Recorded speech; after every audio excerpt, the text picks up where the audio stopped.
최근에 참 어두운 영화를 봤습니다. 2022년에 칸 영화제에 주목을 받았던 영화라고 해서 그 영화를 보게 되었는데, 일본 영화입니다. 플랜 75, 플랜 75라는 제목의 영화입니다. 75세 이상 된 노인들에게 안락사를 적극 지원하자 하는 내용을 담고 있습니다. 국가적으로 초고령화 사회로 진입한 일본의 현재적 모습으로 볼 때 그런 영화가 나올 법하다 그렇게 생각을 했습니다. 그러나 영화의 그 어두운 부분들이 저에게 느낌을 참 안 좋게 주었는데, 그 어두운 느낌은 신문 보도 혹은 언론 보도를 통하여 더 강해졌습니다. 플랜 75에서 나왔던 내용은 영화입니다. 그 가상의 이야기죠. 그런데 최근에 영국과 프랑스에서 안락사를 법적으로 보장하자는 적극적인 논의가 진행되고 있습니다. 그러니까 죽음에 대한, 삶에 대한 권한을 인권적으로 보장하는 것처럼 죽음에 대한 권리도 보장해 주는 것이 맞지 않느냐, 그럴듯한 논리입니다. 그런데 아까 75라는 영화를 제가 조금 스포일을 시키면, 그 영화에서 국회의원들이 75세가 되면 안락사를 하도록 선택권을 주자라는 얘기는 한국 사회의 희망퇴직 같은 겁니다.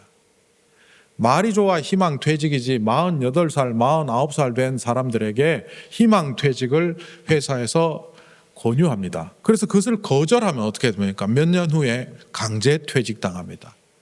강제퇴직 당하느니 희망퇴직해서 퇴직금이라도 두둑하게 챙기자고 억지로 나오는 게 희망퇴직이라는 실제적 내용이라고 보면, 그 플랜 75에 나오는 그 노인의 안락사의 선택권도 사실은 10만 엔의 돈을 받고 노년에 마음껏 쓴 다음에 죽음을 택한다는 것은 강제적으로 죽음으로 내보는 거죠. 그리고 그 이면에 뭐가 있느냐 하면, 초고령화 사회 속에서 사회복지에 들어가는 비용, 사회연금에 들어가는 비용, 의료보험에 들어가는 비용이 너무나 많아져서 그것을 줄이려고 하는 의도가 그 영화 속에 드러납니다.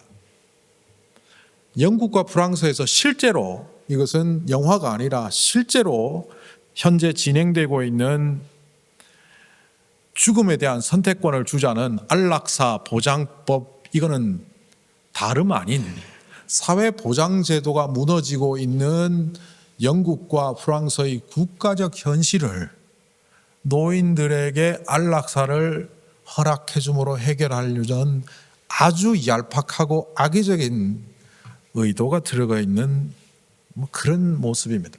저는 그런 걸 보면서 국가가 군비 증강에는 어마어마한 돈을 쓰고, 심지어 미래를 개척한답시고 우주 개발에도 천문학적인 비용을 지불하면서 정작 치료 대상자에게 치료비로 쓸 돈은 주지 않은 채 죽으라고 권유하는 이 모습들은 참 이 사회가 악하게 돌아가고 있다는 한 단면을 보여준다고 봅니다.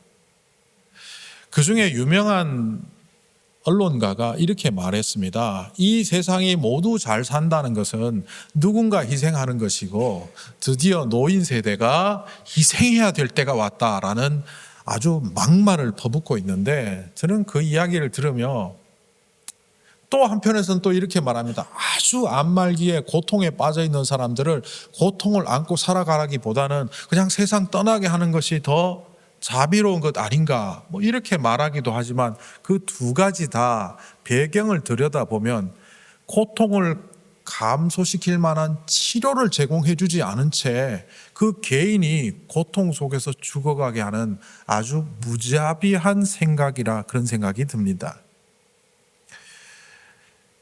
텍사스 달라스에서 태어나서 1952년 무렵에 그 당시에 휩쓸던 전염병에 휩쓸려서 온몸의 장애를 가지고 특별히 폐의 기능을 잃어버린 당시에 6살 먹은 한 소년이 있었습니다. 그 소년의 이름은 알렉산더 폴입니다. 폴 알렉산더입니다. 근데 이 사람은 최근까지 무려 68년 동안 인공 통 속에 들어가서 기능하지 않는 폐를 대신해서 그 삶을 살아왔습니다. 무려 68년 동안 통 속에서 살아오면서도 그는 입으로 붓을 잡고 그림을 그렸고 입으로 키보드를 두들겨서 자기 의사를 표현하는 삶을 살았습니다. 그가 표현했던 말 중에 이런 문장이 있습니다. 죽고 싶었지만 하루하루를 살아가다 보니 내 삶도 의미가 있다는 생각이 들었다. 그래서 나는 이 통 속에서 지금도 살아간다. 누구보다 죽고 싶은 상황에 놓여 있지만 어떤 사람은 생의 의지를 갖고 살아가는 반면 조금 더 살 수 있는데도 불구하고 삶을 포기하라고 요구하는 이 세상의 작태를 보면 이 세상은 혼돈의 시간처럼 보입니다. 성경 말씀도 그러합니다. 똑같은 성경책을 읽는데도 불구하고 어떤 사람은 성경책을 읽으면서 전혀 위로를 못 받는 반면 또 어떤 사람들은 성경책을 통하여 주님의 음성을 듣습니다. 왜 그런 차이가 나올까요? 저는 흔히 이렇게 말합니다. 선입관과 편견과 자기중심적인 사고방식을 내려놓고 맑은 눈으로 성경을 보십시오. 내가 이미 과거에 들었고 알고 있다고 착각하지 말고 전혀 이 말씀을 모른다 생각하고 그 성경을 보다 보면 주님의 음성이 들린다 이렇게 말을 합니다. 말씀으로 다져진 삶이 아니면 인생을 세상적인 음성으로 해석하게 됩니다. 말씀으로 왜 훈련하라고 하느냐 하면 그 말씀으로 철저히 훈련된 사람의 세계관과 가치관과 사고방식이 자기 삶을 해석하는데 그대로 적용되기 때문입니다. 안락사를 보장해주자는 얄팍한 사고방식을 갖고 있는 사람들은 그들은 성경의 가치를 모르고 있고 성경이 뭐라고 말하는지를 모르고 있기 때문에 경제 논리, 사회적 논리, 시대적 논리로 세상을 해석하는 겁니다. 교회에 나온다고 하지만 그리스도인이라고 하지만 말씀에 대하여 훈련이 되어 있지 않고 말씀을 제대로 볼 수 있는 눈이 없다면 우리는 잘못된 눈으로 우리의 삶의 사건들을 보게 됩니다. 그러다 보니 잘못된 해석으로 인생을 불행하거나 타락의 시간으로 살아가게 되는 겁니다. 우리 교회가 창립되고 계속 우리가 알고 있는 구호 하나가 있죠. 주보의 어딘가에 들어가 있는 말씀대로 믿고 말씀대로 살아가는 예수 생명 공동체. 이 말씀은, 이 구호는 시편 119편 105절과 연관이 있습니다. 내 주님의 말씀은 내 발의 등이요 내 길의 빛이니이다. 주님의 말씀이 등불과 같다. 그런데 저는 이것을 1996년 손전등에 배터리가 떨어져서 불빛 없이 시내산을 올라가다가 발 헛디뎌 절벽에 떨어져 죽을 뻔한 개인적인 경험을 근거로 등불이 없으면 유대 산악지대를 걸어가다가 벼랑에 떨어져 죽을 수밖에 없는 과거의 그들의 경험을 통하여 주님의 말씀은 내 발의 등이요 빛이다가 아니라 주님의 말씀은 없으면 죽는다. 바로 그 말씀을 저도 깨닫고 과거의 사람들을 투영하면서 말씀대로 믿고 말씀대로 살아갈 때만 참으로 생명 있는 공동체가 된다는 2014년 6월 8일의 하늘림 교회의 시작을 그렇게 했던 겁니다. 우리가 말씀을 좀 편견으로 잘 보는데요. 요한복음 5장을 사례를 들어서 한번 설명을 해보겠습니다. 요한복음 5장에 보면 베데스다 목가라는 지명이 나오고 거기에 38년 된 병자가 등장하며 예수님이 그곳에 가셔서 그를 안타깝게 여겨 고쳐주는 장면이 나옵니다. 이 정도 되면 사람들은 그래 나 저 내용을 알고 있어. 38년 된 병자가 예수님을 통하여 그 병이 낫게 된 사건이지. 그리고는 이렇게 적용합니다. 하나님 나에게도 기적을 주셔서 갑자기 복권이 당첨되거나 내 삶에 획기적인 변화가 일어나거나 내가 사놓았던 주식이 대박이 나거나 내가 사놓았던 어떤 일들이 일확천금을 얻을 수 있는 기적을 주시옵소서 이렇게 해석합니다. 병자가 병이 나은 게 기적입니까? 우리의 입장에서는 기적이지만 주님의 입장에서 그 사건을 한번 보십시오. 우리 예수님의 입장에서는 그것은 기적이 아닙니다. 천지 만물을 창조하신 하나님이신 그분께서 이 땅에 오신 것이 기적이고, 그분의 사역지가 갈릴리인데 예루살렘까지 내려오셔서 양문 곁에 있는 베데스다 목가에 오신 것도 기적이고, 네가 낫기를 원하느냐라고 물었는데 예수님, 저 물이 들끓으면 나를 좀 넣어주십시오 하는 동문서답하는 가운데서도 주님이 그의 안타까움을 헤아려서 고쳐주신 것이 기적입니다. 간단히 말하면 그 38년 된 병자 앞에 예수님이 나타나셨다는 것이 기적입니다. 그 말씀에 가만히 들어가 보면요, 이 베데스다 못은 성경에 나오는 대로라면 많은 병자들이 모여들어서 천사가 내려와서 가끔 물을 움직일 때, 그 움직일 때 처음 들어간 사람이 병자가 낫는다는 그런 신비로운 이야기가 있었는데, 이 사람은 한 번도 38년 동안 들어가지를 못한 채 그러고 있는 거예요. 그리고 예수님 가셔서 네가 낫기를 원하느냐 하니까 이 병자는 네, 낫기를 원합니다 이렇게 말해야 되는데, 주여, 물이 움직일 때에 나를 못에 넣어주는 사람이 없어 내가 가는 동안에 다른 사람이 먼저 내려갔나이다. 그러니, 여기부터는 제가 덧붙이는 말입니다. 그러니 주님께서 옆에 계시다가 좀 넣어주세요, 이 말을 하는 겁니다. 그런데 예수님은 그의 안타까운 심정을 알고 네 자리에서 들고 걸어가라, 일어나 걸어가라 하심으로 그 병자가 나왔습니다. 근데 이 베데스다라는 이름이 어떤 뜻인지 아십니까? 자비의 집, 베데스다, 벳 집입니다. 자비의 집, 친절의 집, 은혜의 집, 뭐 이런 뜻입니다. 많은 병자들이 모여있지만 서로 동병상련하며 네 병 내 병 서로 아파하는 자리가 아니라 병자들끼리 싸우는 자리였고, 경쟁하는 자리였고, 서로 들어가겠다고 밀치고 당기는 지옥 같은 곳이 베데스다입니다. 그런데 그 베데스다에 주님이 오시니까 참으로 자비가 일어나는, 치유가 일어나는 베데스다가 되었습니다.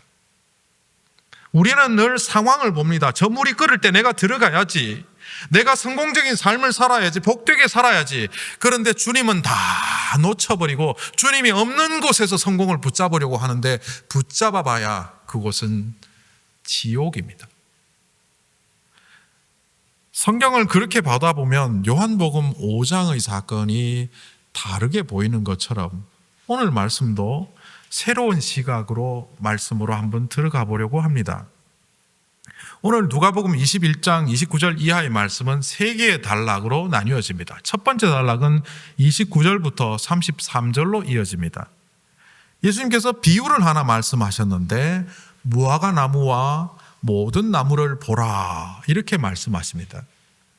이것을 예언적이고 묵시적으로 종말론적으로 보는 사람들이 간혹 이걸 이렇게 말합니다. 무화과 나무는 이스라엘이요 모든 나무는 열방과 민족이니, 결국 열방과 민족을 포함한 이스라엘이 마지막 때에 어떻게 될지를 예수님께서 말씀하시는 거다, 이렇게 말하지만 맑은 눈이 아닙니다.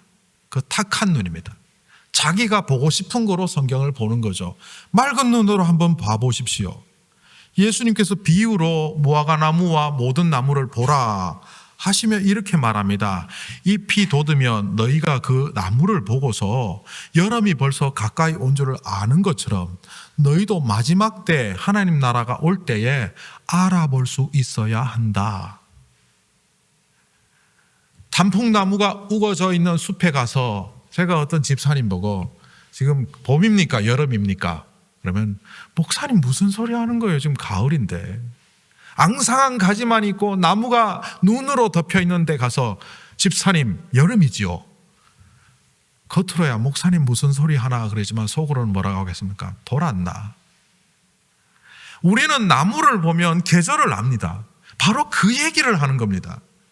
예수님께서 마지막 때에 오실 때 제대로 된 믿음의 사람이라면 징조다, 사건이다, 예언이다, 계시다 하지 않더라도 알게 된다는 겁니다.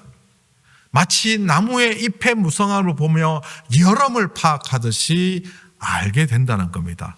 그리고 뒤에 이런 말씀을 하십니다. 이 세대가 끝나기 전에 이 모든 일이 다 일어날 것이고 하늘과 땅이 없어질지라도 내 말은 절대 없어지지 않을 것이다. 사실 이 말씀에 상당히 많이 걸려 넘어지죠.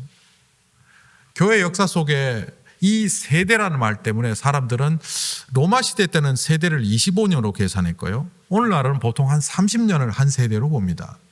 30년 후에 예수님이 오신다는 말씀인가? 30년 안에 이 세상이 끝난다는 말씀인가? 이렇게 해석한 사람들이 실망을 하거나 혹은 예수님 안 오신다 이제 라고 하거나 좀 더 극단적인 사람들은 예수님 거짓말 하셨네. 그런데 이것은 좀 이따 살펴보겠지만 그런 뜻이 아닙니다. 마지막 때에 마지막 사건을 알아볼 그 어떤 사람들을 찾고 계신 예수님의 음성이 여기에 투영된 것이다. 이렇게 하고 조금 이따 다시 살펴보겠습니다. 그리고 이렇게 말합니다. 그 마지막 때를 알아볼 수 있는 사람이 되기 위해서 너희들은 스스로 조심하고 기도하면서 늘 깨어 있으라. 두 번째 단락 누가복음 21장 34절부터 36절 말씀은 바로 그겁니다. 스스로 살피고 조심하고 기도하면서 늘 깨어 있으라. 그러기 위하여 너희들은 방탕하지 않아야 되고 술 취하지 않아야 되고 세상 걱정으로 뒤덮이지 않아야 되고 세상에 덫에 걸리지 않아야 된다. 이렇게 구체적으로 말씀하십니다. 그런데 사람들은 또 오해를 하죠.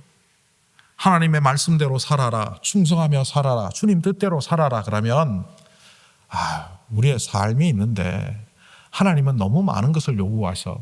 목숨과 성품과 힘을 다하여 주 너의 하나님을 사랑하라. 그러면 심지어는 잘 믿는 사람들조차도 목숨과 힘을 다하여 주님을 사랑하면 남는 게 뭐가 있어? 너무하신 거 아니야? 왜 하나님은 우리에게 이렇게 충성을 강요하실까? 오해입니다. 우리의 헌신과 충성은 제가 극단적으로 표현합니다. 하나님 나라의 쓰레기보다 못합니다.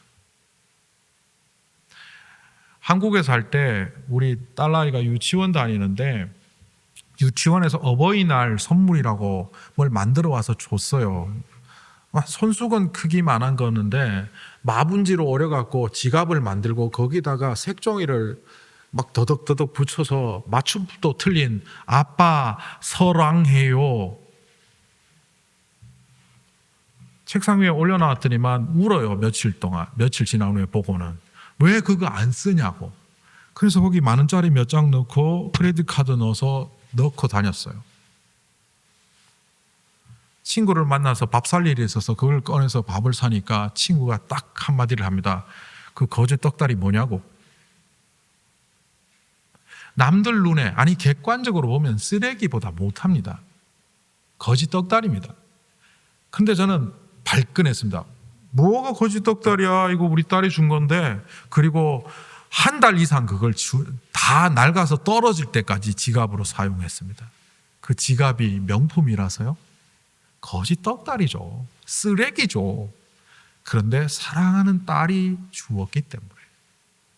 하나님께서 왜 우리에게 충성하라, 말씀대로 살아라, 헌신하라 하실까요? 하나님은 온 세계 만물, 우주 만물을 가지신 분이고 주인이십니다.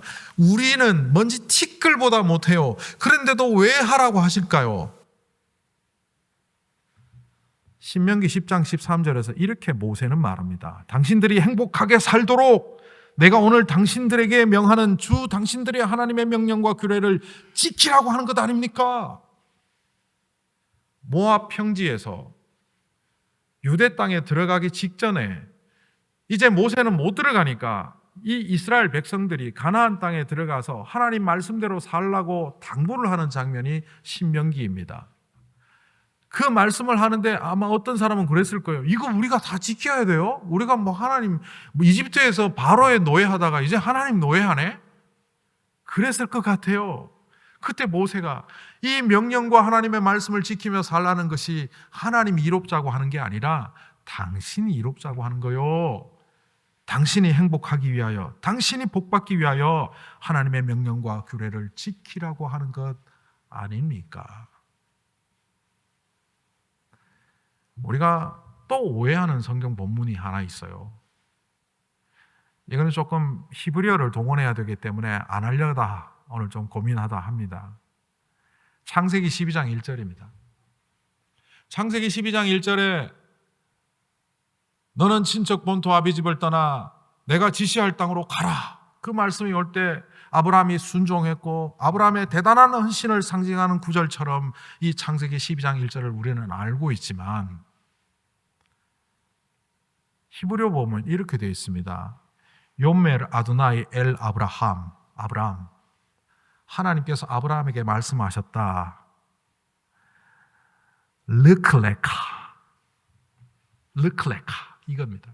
그 뒤에는 네가 살고 있는 땅으로부터, 네가 태어난 곳으로부터, 너의 아버지의 집으로부터 내가 보여주는 땅으로 가라. 르클레카. 르크는 할라크, 떠나다, 가다의 동사의 변형입니다. 레카, for you. 너는 떠나라, 너를 위하여. 왜 우리 성경에는 이것을 번역 안 했는지 정확히 모르겠지만 저는 히브리어로 볼 때마다 하나님이 아브라함을 떠나게 하신 것은 하나님 앞에 충성하고 하나님 나라를 위하여 기둥 같은 자가 되라는 것이 아니라 그 아브라함을 살리기 위함이었습니다. 우리는 얼핏 외형으로 볼 때 갈대아 우르, 당시 고대 문명의 중심지였던 우르 땅에서 수비니어, 우상의 모조품을 만들어서 판매해서 수익을 올렸던 그 조상 대대로의 부유함, 그 누리던 자리를 떠났으니 얼마나 헌신했나 할지 모르지만 그 돈 있는 자리에서 망하는 길로 가는 것을 막기 위하여 우상 단지 붙잡고 우상의 사람이 되는 것을 막기 위하여 비록 험하지만 떠나라고 하신 거예요. 그것은 아브라함을 살리기 위함입니다. 그래서 히브리어 성경에서는 하나님이 아브라함에게 말씀하시기를 너를 위하여 떠나라. 이렇게 시작합니다. 그리고 누가복음 21장 37절부터 38절 말씀은 지금 예수님이 곧 십자가에 지는, 내일 모레 십자가 져야 되는데 사람들이 몰려드니 마치 평안한 일상처럼 말씀을 전하는 장면이 묘사되고 있습니다. 우리의 입장이라면 그럴 수도 있을 것 같아요. 내가 내일 죽는데, 예수님은 아시잖아요. 내일 모레 죽는데 지금 무슨 소리 하냐고, 가라고. 그런데 그 쫓기는 상황 속에서도 그들에게 말씀을 가르쳤다는 것은 바로 그들을 말씀으로 세우는 것이 가장 중요한 목표이자 사역이었기 때문에 예수님께서는 그 일을 그 상황 속에서도 쉬지 않으셨습니다. 무엇을 위하여 그 일을 계속하시는 걸까요? 앞에서 풀이하지 않았던 32절, 33절을 봅니다. 이 세대가 끝나기 전에 이 모든 일이 다 일어날 것이다. 이거는 난제라고 합니다.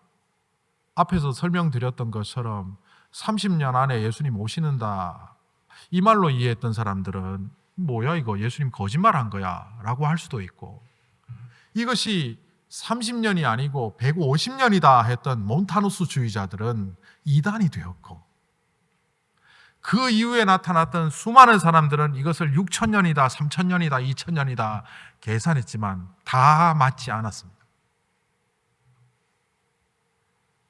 그런데 이 게네아라는 단어가요, 우리말로 세대, 영어로 generation이라고 번역될 수 있는데 헬라어로 신약 성경에 44번 사용되었습니다. 제가 다 찾아보고 용법을 분류해 보니까 한 번은 동종 무리들, 예를 들면 저 깡패 떼거리들 할 때 그 생각과 스타일이 비슷한 사람들이 모여있는 동족 무리들을 뜻하는 단어로 한 번 쓰였고, 20번은 마태복음 1장에 여기서부터 여기까지 14대요, 저기서 저기까지 14대요, 대 할 때 그 대, 말 그대로 generation이라는 말로 사용되었고, 그리고 가장 많이 쓰인 23번은 사람들을 의미했습니다. 오늘 2부 예배에 모여있는 사람들 할 때 이 공동체를 게네아 표현할 수 있습니다. 오늘 여기에 있는 이 게네아는 성경의 세대라고 번역했는데 이게 정확히 어떤 의미일까? 제가 영어 성경을 읽어드릴 테니까 한번 들어보십시오. NRSV입니다. Truly I say to you, 내가 진실로 너에게 말한다. 이 진실로라는 것은 헬라어로 보면 아멘이라는 말입니다. 예수님이 뭔가를 강조하실 때 진실로 진실로 아멘 아멘 하고 너에게 말한다, 뭐 이렇게 되어 있습니다. This generation will not pass away. 이 세대는 사라지지 않을 것이다. Till all has taken place. 조건문이 붙어 있습니다. Heaven and earth will pass away. 요게 if절입니다. 영어 강사 같네요. But my words will not pass away. 주님이 말씀하시고 싶었던 것은 이 세대는 사라지지 않고 이 말씀도 사라지지 않는답니다. 이 말씀은 언제까지 사라지지 않느냐? 세상 멸망하는 날 때까지 안 사라진다는 거예요. 심지어는 세상이 멸망해도 안 사라진다는 거예요. 그런데 이 세대는 안 사라지는데 언제까지? 이 모든 일이 이루어질 때까지, 세상 종말이 올 때까지 이 세대는 안 사라진다는 거예요. 그 세대가 누굽니까? 다르게 말하면 그 사람들이 누굽니까? 사라지지 않는 하나님의 말씀을 부여잡고 세상의 가치가 아니라 하나님의 말씀대로 살아가려고 애쓰고 애쓰는 사람들, 바로 그 사람들, 그 세대가 사라지지 않는다는 겁니다. 그리고 그 사람들은 그 뒤에 나오는 것처럼 자기를 살피고 술 취하지 않고 방탕하지 않고 세상의 걱정에 눌리지 않고 늘 깨어서 기도하는 삶을 살아가는 사람들, 이 사람들을 더욱더 늘리기 위하여 내가 내일 모레 십자가에 매달리지만 사람들에게 말씀을 전한다. 그런 의미입니다.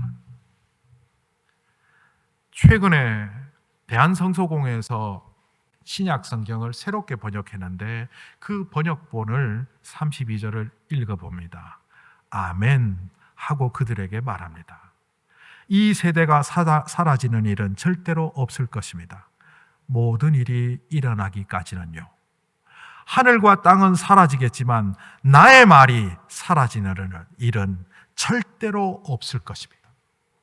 제대로 번역했습니다. 이 세대가 사라지는 일은 절대로 없을 것입니다. 나의 말이 사라지는 일은 절대로 없을 겁니다. 모든 일이 일어나기까지 세대는 사라지지 않고 이 세상이 사라져도 나의 말은 사라지지 않을 것이다. 영원히 변하지 않는 그 하나님의 말씀을 붙잡고 살아가는 세대, 그 세대를 오히려 주님이 기다리고 계신다는 겁니다. 베드로후서 3장 8절 10절에서 이렇게 말합니다. 사랑하는 여러분, 이 한 가지를 잊지 마십시오. 주님께는 하루가 천년 같고 천년이 하루 같습니다. 어떤 일은 생각하는 것처럼 주님께서 약속을 안 지키시고 더디 오신다고 말할지도 모릅니다. 그러나 이것은 오히려 하나님께서 참으시고 기다리시는 겁니다. 마지막 때는 도적같이 옵니다. 하나님이 참으시고 기다리시는 겁니다. 이 세상의 종말은 언제 오느냐? 하나님의 말씀이 영원히 살아있는 주님의 말씀임을 믿고 그 말씀대로 살아가는 무리들이 이 땅 가운데 우뚝 서며 주님의 나라를 이 땅에 세울 때 주님은 오십니다. 2주 전 기억나십니까? 미국이 복음으로 세워졌다고 하지만 1770년대 형편없이 무너지는 미국의 기독교를 보면서 탄식했던 조나단 에드워즈. 주님 어서 오시옵소서. 그러나 성령이 임하며 조나단 에드워즈를 중심으로 그 깨달은 자들은 세상을 새롭게 했습니다. 그리고 이 땅에 1776년 미국이 세워지지 않습니까? 하나님께서 우리를 이 땅에 세우실 때는 이 악한 세상 다 무너지고 이 나쁜 놈들 다 지옥 가고 우리만 구원해 주시는 그 천국을 주십시오가 아니라 내 원수를 향하여서도 복을 선언할 수 있고 너를 저주하는 자에게 축복하라, 그 말씀대로 살아가는 믿음의 세대들이 등장하는 그때를 여전히 주님은 기다리시고 계신다는 것을 오늘 이 말씀을 통하여 하고 계시고, 그 세대는 주님이 오시면 반드시 알아챌 수밖에 없다는 것을 말씀한다는 것을 오늘 이 말씀을 통하여 깨달아야 합니다. 여러분은 어떤 세대입니까? 넉넉히 앉아서 신랑 오기만을 기다리며 등을 벅벅 긁으며 머리 긁으며 산발한 채 앉아있는 준비 안 된 신부입니까? 신랑이 어느 날 오든 하루 일찍 오든 이틀 일찍 오든 만반의 준비를 한 채 그 신랑을 맞이할 준비된 신부의 세대입니까? 신랑 되신 예수께서 오실 때 준비된 신부로서 맞이할 준비가 된 그 세대를 찾으시는 예수님의 음성을 오늘 말씀 속에 들으셨다면 바로 우리가 그런 신부가, 그런 세대가 되도록 주님의 말씀 붙잡고 살아가는 승리하는 주의 백성들이 되기를 간절히 소망합니다. 거룩하신 하나님, 주님을 기다리는 세대는 또한 주님이 기다리는 세대입니다. 우리가 과연 어떤 세대인지 오늘 이 말씀을 통하여 돌아보게 하시고, 우리에게 주셨던 그 은혜의 자리를 베데스다 목가처럼 경쟁과 다툼의 자리로 만드는 사람이 아니라 주님이 오심으로 평화의 못가, 진정한 자비의 목가로 만들어가는 우리들이 되게 하여 주시옵소서. 예수님의 이름으로 기도하옵나이다. 아멘.